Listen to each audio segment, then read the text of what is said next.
WhatsApp guys, Sachin Chauhan here.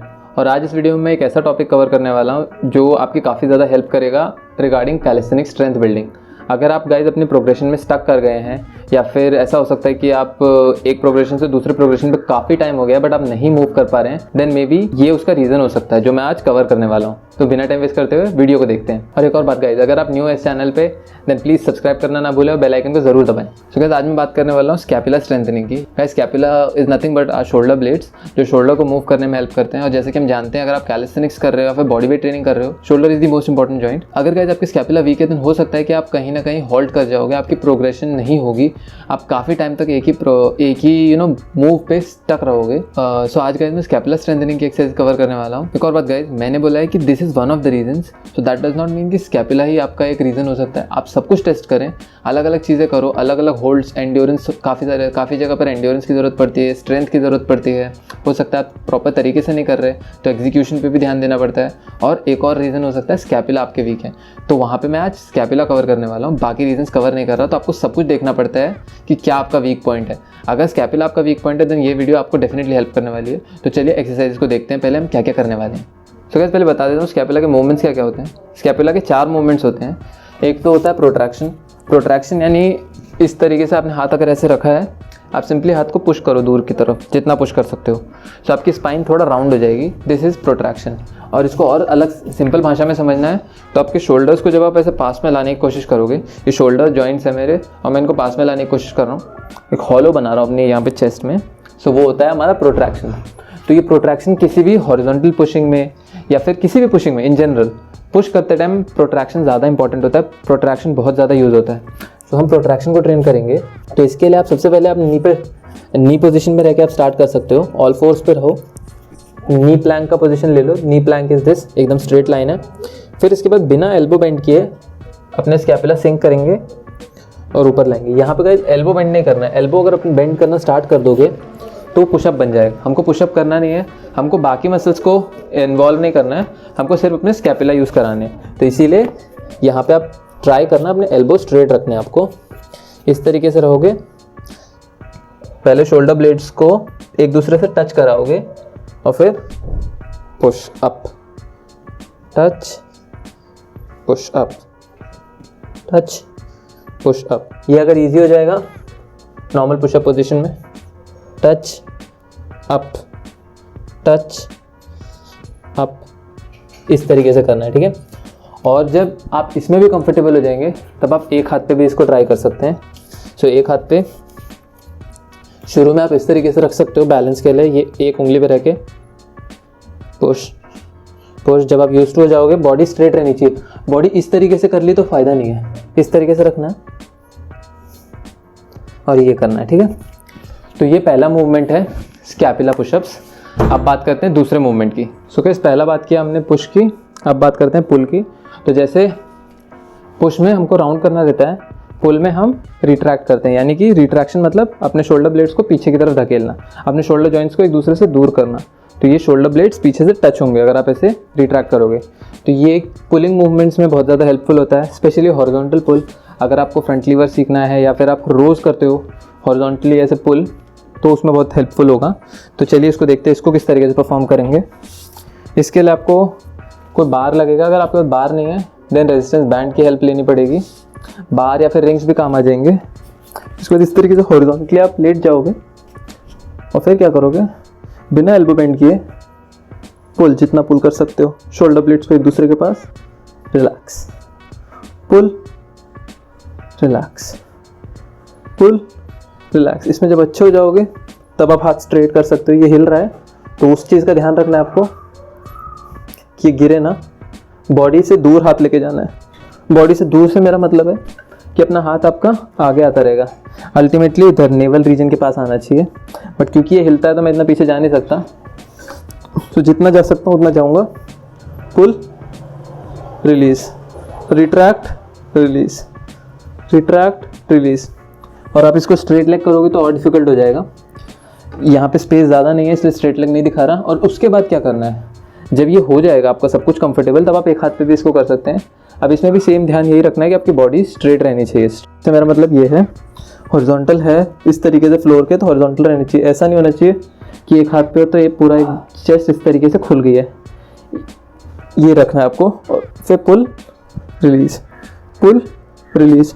और पुल करते time ये भी नहीं करना है, बॉडी स्ट्रेट रहेगी, पुल लीव, रिट्रैक्ट छोड़ना है, रिट्रैक्ट छोड़। ठीक है, तो हमने अब कवर कर लिया है प्रोट्रैक्शन रिट्रैक्शन। अब बचे 2 मूव्स, उनको भी देखते हैं। अब गाइस बात करते हैं थर्ड एक्सरसाइज की, जिसको कहते हैं हम डिप्रेशन। तो डिप्रेशन होता है हाथ इस तरीके से ऊपर करके करो और शोल्डर्स को कान से दूर लेके जाओ, या फिर अगर हाथ आपके इस तरीके से, ये नॉर्मल पोजीशन है, इसमें आप शोल्डर्स को जब डिप करोगे नीचे की तरफ, नीचे डिप करना मतलब स्कैपुला को इस तरीके से पुल करना रहता है डायगनली अंदर की तरफ। तो ये पोजीशन है, ये नीचे को डिप कर रहे हैं, बहुत हल्का मूवमेंट दिखेगा, हल्का सा इस तरीके से होता है, उसको डिप्रेशन कहते हैं। तो डिप्रेशन पुलिंग मूवमेंट्स में बहुत ज़्यादा हेल्पफुल होता है। पुलिंग मूवमेंट और इसके कॉम्बिनेशन होते हैं, जैसे अगर प्लांच आप हॉरिजॉन्टल मूवमेंट कर रहे हो तो डिप्रेस रखोगे और प्रोट्रैक्ट करोगे। अगर हॉरिजॉन्टल पुलिंग कर रहे हो, हॉरिजॉन्टल पुश की बात की थी मैंने, वो अभी हॉरिजॉन्टल पुल कर रहे हो तो अगेन डिप्रेस रखोगे और रिट्रैक्टेड रखोगे। हम वर्टिकल पुल कर रहे हैं तो हम इसमें डिप्रेस्ड और रिट्रैक्टेड, इसमें भी डिप्रेस्ड और रिट्रैक्टेड रखेंगे। बस एक ही मूवमेंट होता है जहाँ पे हम एलिवेशन रखते हैं, वो है हैंडस्टैंड्स या फिर इन्वर्जन्स। तो इस तरीके से पूरा डेड हैंग में रहना है, फिर उसके बाद जितना ऊपर जा सकते हो उतना ऊपर जाना है, रिलीज, जितना ऊपर जा सकते हो उतना ऊपर जाना है, रिलीज। अब यहाँ पे मैं रिट्रैक्शन पे फोकस नहीं कर रहा, अगर रिट्रैक्शन पे फोकस करूँगा तो मेरी चेस्ट इस तरीके से बाहर आएगी। तो रिट्रैक्शन भी दिखा देता हूँ आपको, डिप्रेशन के साथ रिट्रैक्शन कैसा दिखता है। ये क्या डिप्रेस और ये रिट्रैक्ट, ठीक है, समझ में आया।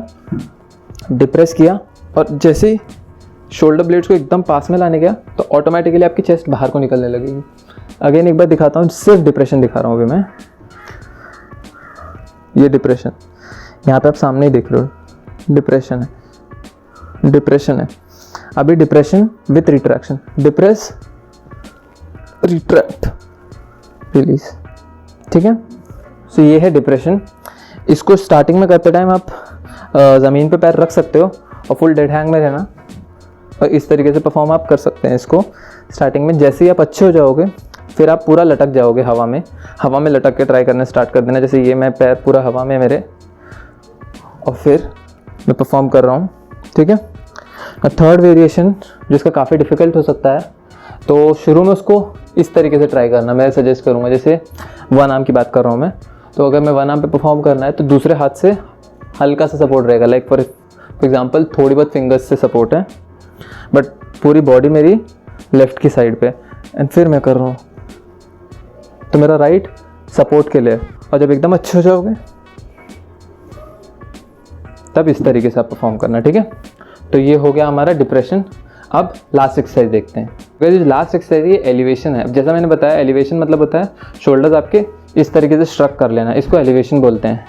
तो एक तो श्रग्स एक्सरसाइज है, अगर आप वेट ट्रेनिंग में देखो जिसमें आप एलिवेशन यूज़ करते हैं। कैलिस्थेनिक्स में या फिर बॉडी वेट ट्रेनिंग में सिर्फ हैंड स्टैंड ही एक ऐसा मूव है जहाँ पे हम एलिवेशन की हेल्प लेते हैं। तो एलिवेशन के लिए आप क्या करेंगे, आप वॉल का सहारा ले सकते हो। तो मैं पहले दिखा देता हूँ मैं क्या बताना चाह रहा हूँ। तो इसके लिए आप जल्दी से हैंड स्टैंड में चले जाएंगे।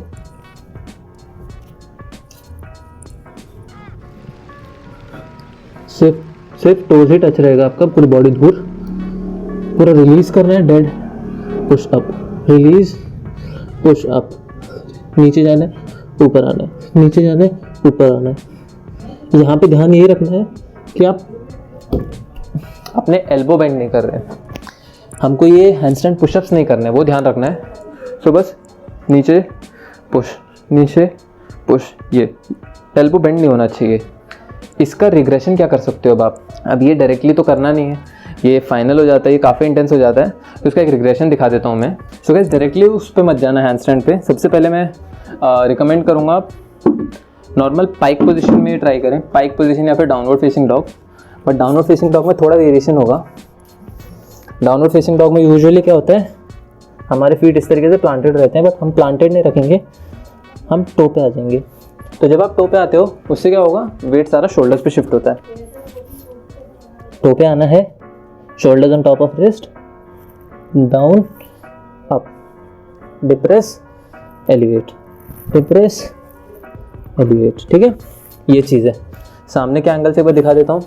अभी डाउन डॉग में हूँ, लेग्स लिफ्ट किए, वेट शिफ्ट किया अपने शोल्डर्स और रिस्ट पे, depress elevate, depress elevate, depress elevate. ठीक है। अब काफ़ी बार ऐसा हो सकता है, इसमें क्या करोगे आप, जितना लेग अपने हाथ के क्लोज रखोगे उतना अच्छा है, उतना ज़्यादा इंटेंस पड़ेगा। बट हो सकता है कि हैमस्ट्रिंग किसी किसी के टाइट हो, तो उस टाइम पे आप इसका यूज़ कर सकते हो, स्टूल का, टेबल का, चेयर का, कुछ भी चीज़ जो भी आपके घर में अवेलेबल है, हैंडी है। फिर उस पर कैसे करोगे, सेम ही तरीका है, इस तरीके से रहना है। मेन बात यही है कि हम वेट अपना शोल्डर्स पे शिफ्ट करें, इस तरीके से हिप्स को शोल्डर के ऊपर लाना है। Depress elevate, depress elevate, depress elevate. ठीक है। तो ये कवर कर दिया मैंने चारों एक्सरसाइज। अब इसके हम वर्कआउट रूटीन को देखते हैं, किस तरीके से इसको स्ट्रक्चर करना है। गाइस, अभी जो चारों एक्सरसाइज बताई हैं, इसको आप कंडीशनिंग यूज़ कर सकते हो, इसको आप वार्म अप भी यूज़ कर सकते हो। तो मैं पहले बताता हूँ किस तरीके से करना है। फॉर एग्जांपल, अगर आपका पुशिंग डे है तो यूजुअली आप handstand pushups, planche pushup, one arm pushup इस तरह पे फोकस करोगे। तो यानी हॉरिजॉन्टल पुशिंग और वर्टिकल पुशिंग पे फोकस है। तो यहाँ पे आपको दो चीज़ों पे ध्यान देना है, प्रोट्रैक्शन पे और एलिवेशन पे शोल्डर्स के, और डिप्रेशन पे भी। तो यस, ये तीनों पे ध्यान देना है। बट डिप्रेशन हम लटक के नहीं करेंगे, डिप्रेशन हम नॉर्मल प्लैंच पोजीशन में जाके कानों से दूर रखेंगे। वो बाय डिफ़ॉल्ट होता है कि आपको अपने कानों से दूर ही रखना है शोल्डर्स को।